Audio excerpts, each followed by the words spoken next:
this retreat was a little different than what I'm used to.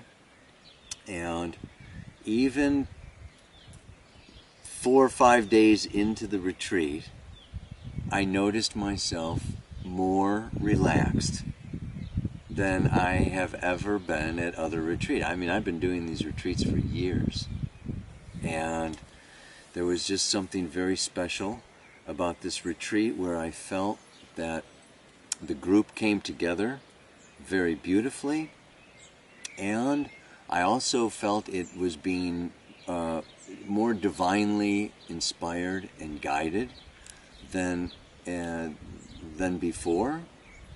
And I wasn't so much feeling this huge responsibility to teach astrology, so much as to provide an environment for people to have inner experiences. And the people were having inner experiences, and it felt like I could just relax. So and that just was, wow. It was really great. Yeah. And what for you are the highlights of the venue? I gotta say, I absolutely love all of the Muslim, the Arabic influence that is in all the buildings. And you have these lanterns hanging from trees and on the pathways, and the architecture, the work you've done on the main house with the fountain, and it's just beautiful here, Adrian. I mean, you've just really, yeah, everything is done. I sense a care and a concern and an artistic sense that weaves together and makes for a container that people just feel able to let go and relax. And it's like they're being taken into like another world with all of the, with all of this Arabic influence. So it's been, I think it's the architecture and the art that, I mean, as well as the nature and the birds, but the venue, you're talking about the venue itself. Yeah. And the food, of course. Delicious. Absolutely delicious. For this European tour that I'm doing this year, I focus in on the transits of what is going on now, and I can even do a chart for the workshop and see what energy is going to be living at that time, at the time of the event, and kind of tailor the workshop along with the organizer to create something that will reach the need of the group at that time. Holding space is often a special gift.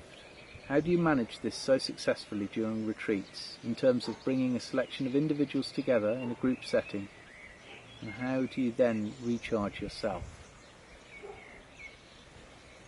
I love astrology, and I love yoga, and I love the sound and the chanting, and I just feel like it's my passion.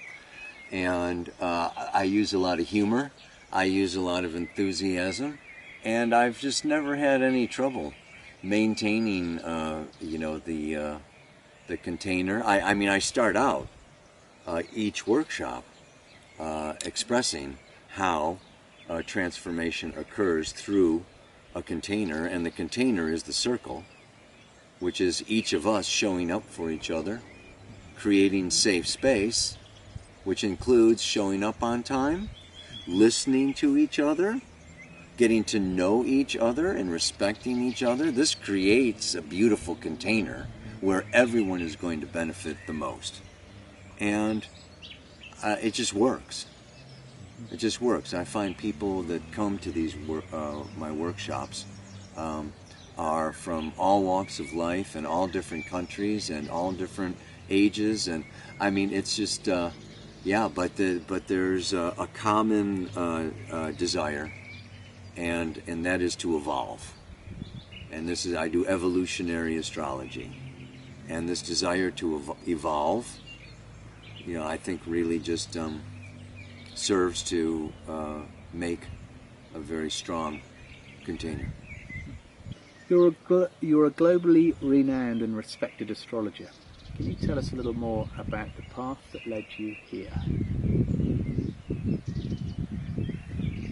Oh. How long did you want this to be? Oh, golly. It has not been really self-directed. I feel that I started doing these 15, 20 minute, now sometimes they go to 30 minutes. I've gotten more verbose over the years, but it's been almost 10 years now, and I just started doing weekly astrology reports called the Pele Report, and never promoted, never advertised, never really knew or expected or even desired, really. It was fun. It was just sharing what I felt was going on, but just by word of mouth, and Facebook and social media, it just kind of spread, all over the place, and I started teaching some classes and some workshops, and then I started doing online courses, and I've been doing readings for many, many years before I even started the Pele Report. But so I feel that I've been kind of swept along on a wave, a tide of what we call the collective unconscious. I have 4 planets in the 12th house, which is the collective unconscious, and I tend to be a mirror of, so many people feel like I'm speaking to them when I do my astrology, because I'm just kind of describing the field, and we're all in the field, and the field is reflected in the transits of the planets, and so it relates to a lot of people. So that's how I got here. By popular demand, I suppose you would say. Great. Can you summarise how you see the role of personalised charts? Summarize how I see the role of the personalized charts. Well, I feel that we are all infinite spiritual beings living in multidimensional realities with no boundaries, no rules, no laws, and an infinite potential. And out of that infinite potential, we individualize into a soul that reincarnates and comes into the 3rd dimension of time and space and physical material existence every so often. And we create messes. No, just kidding. I call this the school of planet Earth, and we come with gifts. We come to create a unique, original expression of Source, which I feel is what life is Source seeing itself, and we are the expanding universe. And at the moment that we choose, not our ego, but our soul, which is unconscious and many times more intelligent than our ego, chooses the time, the place, the body, the DNA, the gender, the religion, there's great, tremendous amount of symphonic wisdom that goes into the moment that we draw in prana, spirit, breath. That moment, the birth chart is a snapshot of the field, of the moment, and the field, as above, so below, as outside, inside. So there's this reflection of our intention within within the astrological birth chart. So when you're looking at an astrological birth chart, you're looking at a blueprint of the soul that contains its past lives and its intention for this life. So when we look at a personal reading, or you're contemplating your own chart, which is what I prefer to teach it rather than just share it. You're looking at you're aligning your conscious ego and your life decisions and choices with a greater, deeper understanding of your purpose and meaning. So it gives a sense of meaningful, purposeful intention to our experiences, which is a very necessary human need.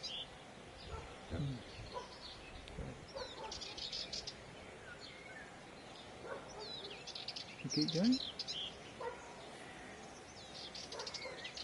What's next for Kaypacha and New Paradigm Astrology? Oh.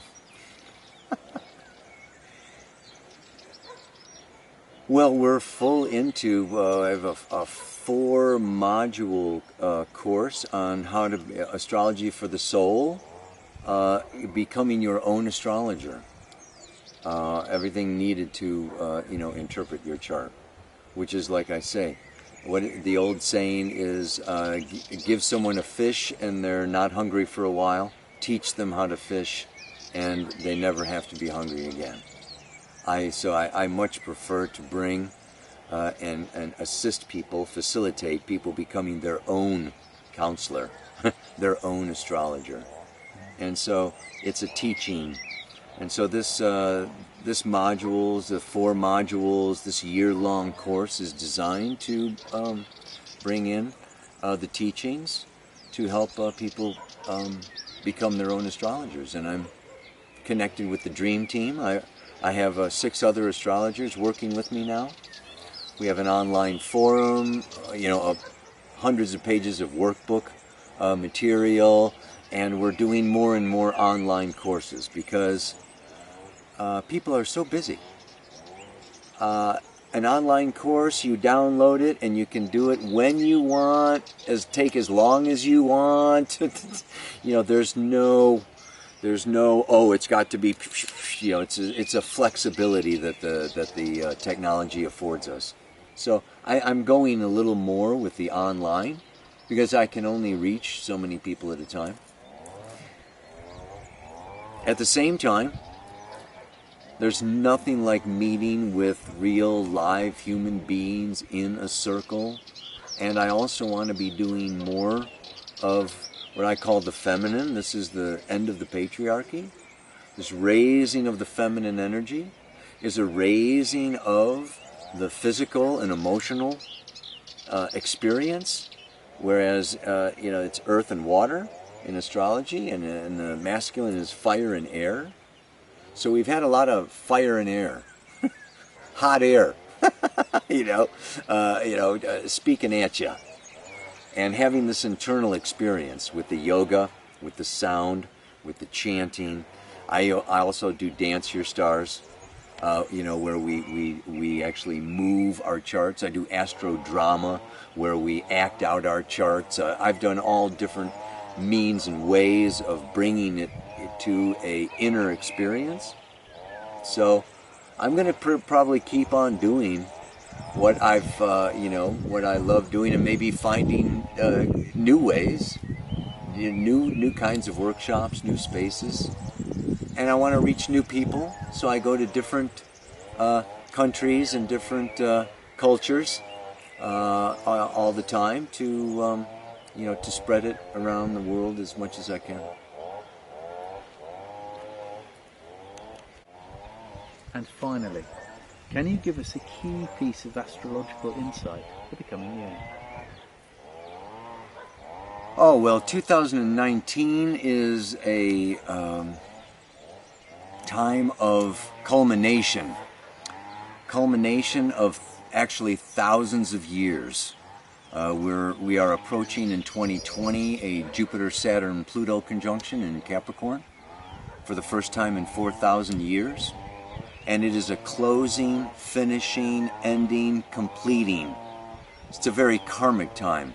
Any unfinished business, the consequences of decisions, choices, and actions that we've made as individuals or that we have made as collectives. This is corporations, this is governments, this is religions, this is families. This is just a real time where many things are coming back at us. And we will be seeing, okay, what I would say is the dissolving, the dissolution of, programs, institutions, careers, however you want to look at it, lives of what is no longer serving the expansion of consciousness, which is what humanity is, evolving more and more. So it's a time where many things are going to be falling apart, and many people are going to be freaking out, and the headlines are going to, continue to disturb and disrupt. So this is a year where I feel it's very important for us to maintain a spiritual practice, a contemplation, to realize healthy boundaries of what I am going to really have in my space, in my family, in my home, and filter, just like really be very clear that this is not mine, and not take things personally, and be able to let go of what I can't control, because there can be a tendency to get terrified or get anxious or worry, about things spinning out of control, when the reality is that so many things are beyond our personal control, and yet our inner space is really about the only thing we can control. So using the tools of yoga, astrology, meditation, drumming, ecstatic dance, painting, art, all kinds of, art is always therapeutic. It is, becoming stronger and taking more responsibility for the space that I create and that I bring into the world. So, yeah, it's a challenging, can be considered a very challenging year. And through these challenges, of course, we have tremendous opportunities to grow and learn and really be more than we ever have been before. So there's always an exchange or a trade-off. So it's very exciting. I mean, the other side of that is, not only is this the end, but it's a new beginning. In astrology, there is no end. It's only the transformation from one season to another, one cycle to another, one identity to another. And so the end only tells us that there's a new beginning. And, rather than focus on the end, on what's falling apart and what's leaving and what's not working, what we want to be doing is tapping into what we do want and dreaming a new dream forward, and really, so that we're going to be giving birth to a new paradigm. And this is coming. Pluto enters Aquarius in 2024, and this is a new start of a 2,000-year age.